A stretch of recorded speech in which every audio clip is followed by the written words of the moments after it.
नमस्कार, मैं ज्योतिषाचार्य आशा त्यागी राजमंगल टाइम्स और धर्म मंच की हस्तरेखा सीरीज में आपके सामने फिर से सूर्य रेखा के बारे में थोड़ी सी जानकारी लेकर हाजिर हूँ।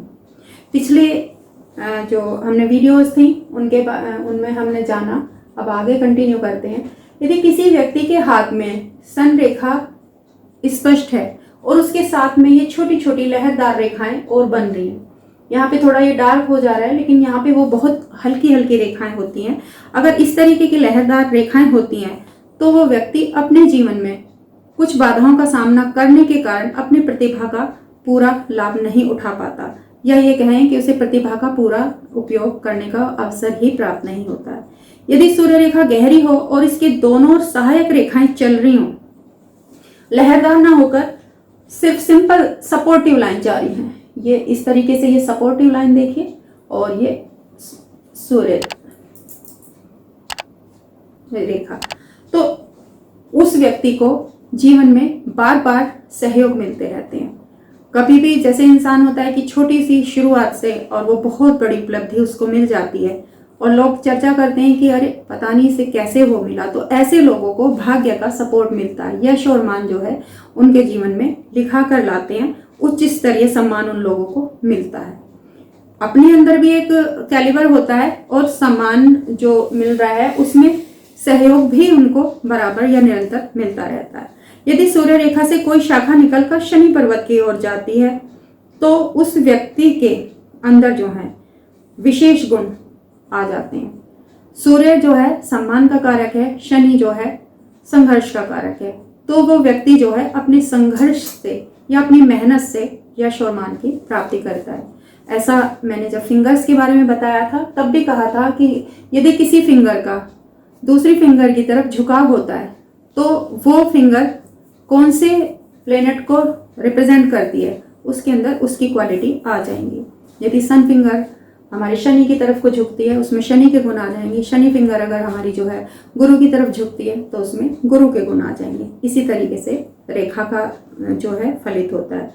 यदि सूर्य रेखा से कोई शाखा निकलकर गुरु पर्वत की तरफ जा रही है तो उस व्यक्ति में जो है श्रेष्ठ राज पद प्राप्त करने के गुण होते हैं और वो उन्हें अचीव करता है। तो जैसे मैंने बताया था कि गुरु पर्वत अगर उस किसी का वेल डेवलप है और सन लाइन भी उसकी अच्छी है तो अच्छे लोगों के संपर्क में रहेगा, उच्च स्तरीय लोगों से उसकी उठ बैठ होगी। लेकिन यदि कोई रेखा है उसकी यहाँ से निकलकर सन की तरफ से निकलकर कोई रेखा इस तरीके से आ जाती है तो उसको उच्च स्तरीय पद प्राप्त हो जाता है। यदि इस रेखा के आसपास बहुत छोटी छोटी सी रेखाएं दिखाई दें तो उसके जीवन में आर्थिक बाधा रहती है। सन फिंगर का या सन लाइन का जो है आर्थिक जो वो होता है वो ये जरूरी नहीं है कि एजुकेशन हो या किसी चीज से हो। यश कभी कभी ऐसे लोगों को भी मिल जाता है जो आर्थिक रूप से संपन्न नहीं होते हैं। तो ज्ञान और सम्मान दोनों का आर्थिक रूप से कोई मतलब इतना लेना देना नहीं है। यदि हृदय रेखा से निकलकर कोई शाखा त्रिशूलवत बन रही है,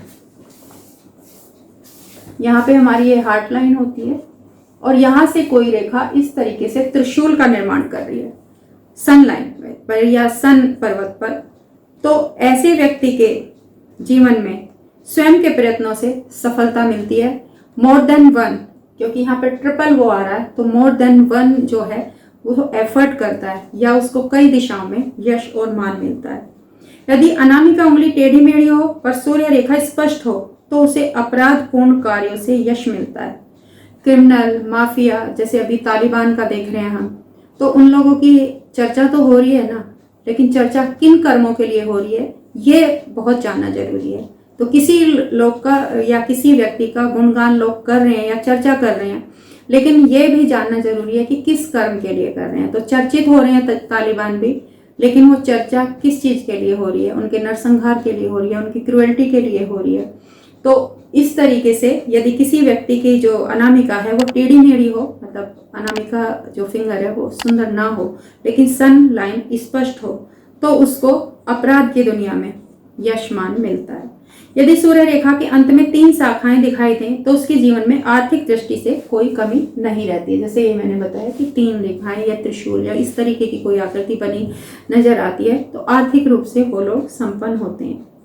यदि यह रेखा बार बार टूट के बढ़ रही हो तो ऐसे व्यक्ति अपने आलस्य के कारण, उनके जीवन में अवसर तो आते हैं लेकिन वो अपनी तरफ से कोई एफर्ट नहीं लगाते, तो जो उनकी फेल्योर है या उनको जो सक्सेस नहीं मिली है, तो बार बार अपॉर्चुनिटी मिलने के बाद भी उनको वो चीज़ अचीव नहीं होती या वो उस मंजिल को वो प्राप्त नहीं कर पाते।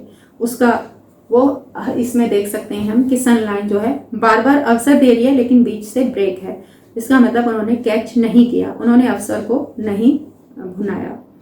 यदि ये रेखा जंजीरदार हो तो उस व्यक्ति के जीवन में बहुत सारी बाधाएं आती हैं। वो कुछ करना चाहता है, परिवार की समस्या है, आर्थिक समस्याएं हैं या फिजिकली फिटनेस की भी समस्या हो सकती हैं, लेकिन कुछ ना कुछ बाधाएं उसके जीवन में जरूर आएंगी। निरंतर प्रयास करने के बावजूद भी उसे वो अचीवमेंट या वो मान सम्मान नहीं प्राप्त होता जिसका कि उसने प्रयास किया या कोशिशें की। तो वो जो जंजीर नुमा वो होती है सनलाइन, वो अच्छी नहीं मानी जाती। वो चैन की तरीके से जंजीर नुमा शेप किसी भी लाइन पे अच्छी नहीं मानी जाती, लेकिन यहाँ बात यशमान की हो रही है तो हम उसी के बारे में जिक्र करते हैं। यदि ये रेखा टेढ़ी मेढ़ी हो तो उस व्यक्ति के कार्य ही उसके जीवन में बाधाएं उत्पन्न करते हैं। कई बार हम अपने आप ही कोई ऐसा प्रोजेक्ट हाथ में ले लेते हैं जिसकी हमें नॉलेज नहीं है, जिसकी वजह से हमें फाइनेंशियल या परिवार या किसी भी तरीके से निंदा का पात्र बनना पड़ता है। फाइनेंशियल लॉस हो जाता है तो परिवार में क्रिटिसिज्म होता है, कहीं बैंक से लोन लिया है तो वहाँ आर्थिक रूप से हमें दिवालिया घोषित कर दिया जाता है। तो मतलब बाधाएं जरूर आती हैं, या फिर किसी काम को स्टार्ट करने की कोशिश करते हैं तो वो काम उस तरीके से संपूर्ण नहीं हो पाता है।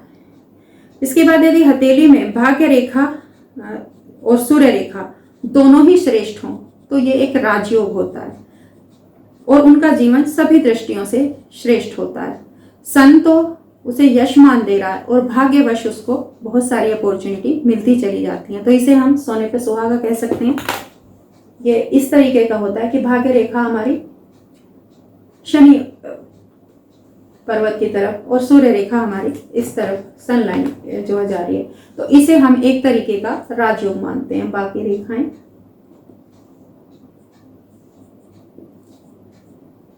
तो ऐसे लोग जो हैं अपने जीवन में भाग्यवश बहुत सारी उपलब्धियां और यशमान प्राप्त करते हैं। यदि रेखा के अंत में दीप हो तो व्यक्ति जीवन भर बीमार बना रहता है, जैसे हाई बीपी है, हार्ट अटैक है, हड्डियों की बीमारियां हैं, जो सूर्य के उसमें आते हैं, एसिडिटी है। तो ये सारी समस्याएं अगर किसी के सन लाइन है उसके एंड में द्वीप का कोई निशान या चिन्ह बना हुआ होता है तो वो व्यक्ति बीमार बना रहता है। अब हमने सन रेखा के बारे में इतना विस्तार से जाना है कि किसी भी भाग्य को चमकाने के लिए एक अकेले सूर्य रेखा बहुत महत्वपूर्ण रोल निभाती है। तो हमें सन लाइन को बहुत ही सूक्ष्मता के साथ देखना चाहिए कि ये हमें डिफेम दे रही है या ये हमें यशमान दे रही है, किस पर्वत से इसका उद्गम हुआ है, कहाँ इसकी एंडिंग हुई है, इस पर कितने अशुभ चिन्ह हैं, कितने शुभ चिन्ह हैं। तो इसी के साथ हमारी सूर्य रेखा समाप्त होती है। अगली वीडियो में आपके सामने कुछ और नई जानकारी लेकर फिर से हाजिर होंगी। नमस्कार।